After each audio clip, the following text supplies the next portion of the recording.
guys, what's up? I'm One Ton Cloud. And I'm Rin Sicker. Thanks for coming back again this week to join us on our 90-day publishing challenge, Pawling it up. First off, we wanted to start off strong with the book club. Yep, and since it's officially June, guys, today's the 1st, I just wanted to celebrate by having a copy of the book. Rin did it last time, so I decided to do it this time. It's called The Alchemist by Paulo. Very good. I've started on it. It's just as good as I remember it, and I will be very active on the book club this time, so join the link down below. It's fiction. It starts off amazing, and then it goes even more amazing as it goes on. All I can say is one of the few fiction books that you can apply directly to your life, which is why I chose it. So have fun and talk to me, for I will be on the book club, as I mentioned before. Me too. Book club. Book. We wanted to also go over the challenge we did for this week, which is look into some different types of tension and alleviation. Yep. The examples I have are, of course, from Harry Potter, and I'm just going to use the ones from The Sorcerer's Stone. The very first tension point is, of course, when Harry's getting his letters from Hogwarts. He doesn't know where they're coming from. He doesn't know what happened in his life, all this stuff, and so it has you hanging in there until the alleviation point hits, and that's when Hagrid breaks down the door, basically.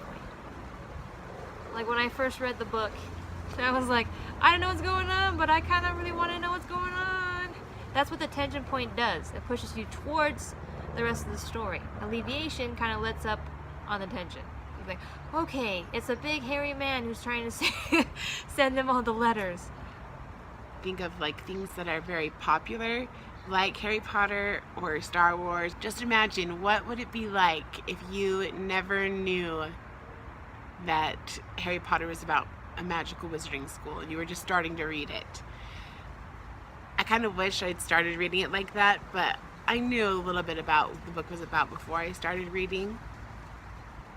But it still builds up really well, and it does create tension because you know something's going to happen.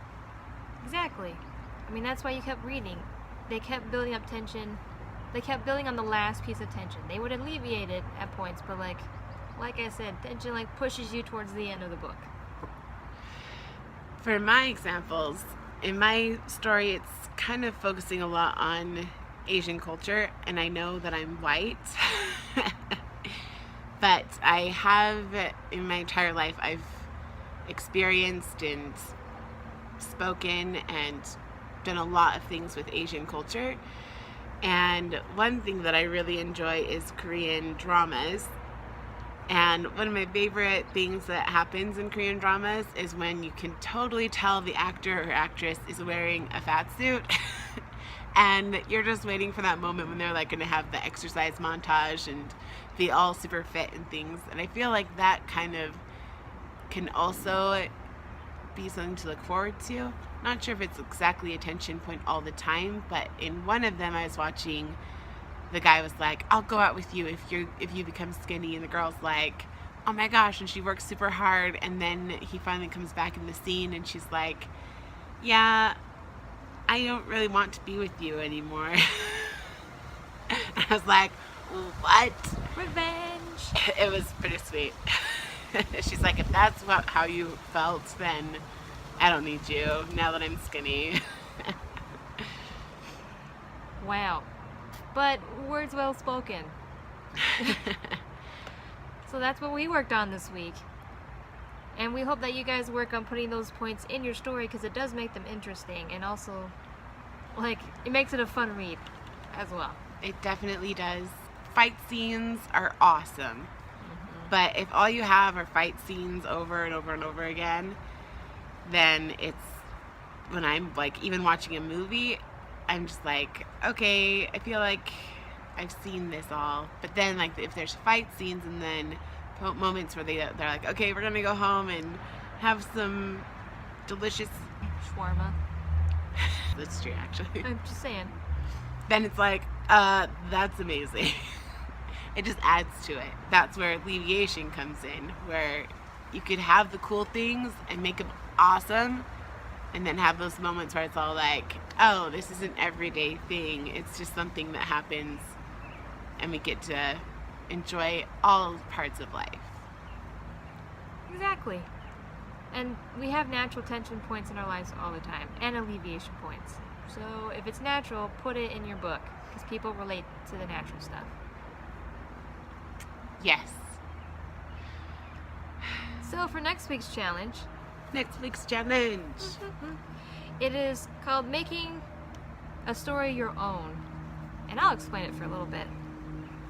It's just basically reworking a story that has already been in circulation until it's become your own. And you see it a lot in singing competitions where people do covers, and sometimes the judges will like it, and sometimes they'll be like, oh, you just sang it like the original artist, I can't really hear you.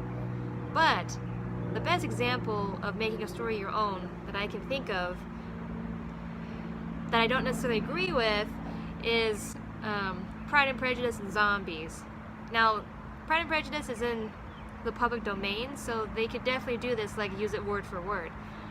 The only difference is that they put a ton of zombies in there, a lot of killing of zombies, which I'm told is what the movie's about.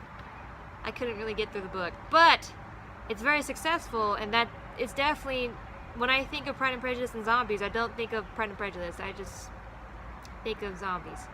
So kudos to them. But you can do this in many different other ways.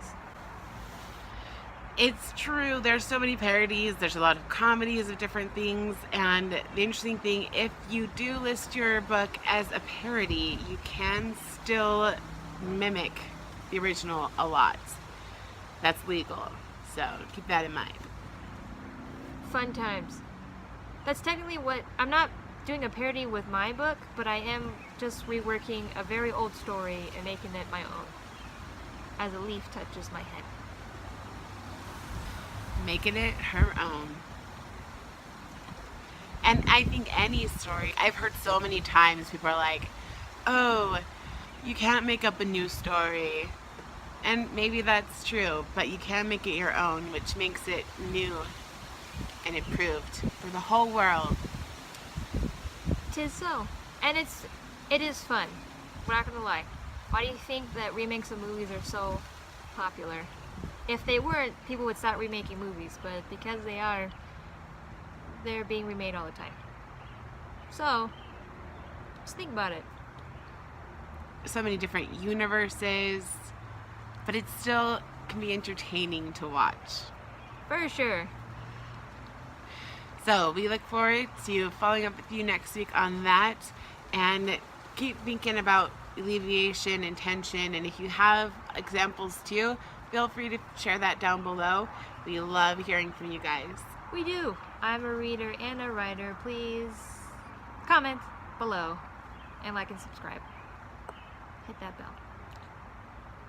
See you next week. Bye guys!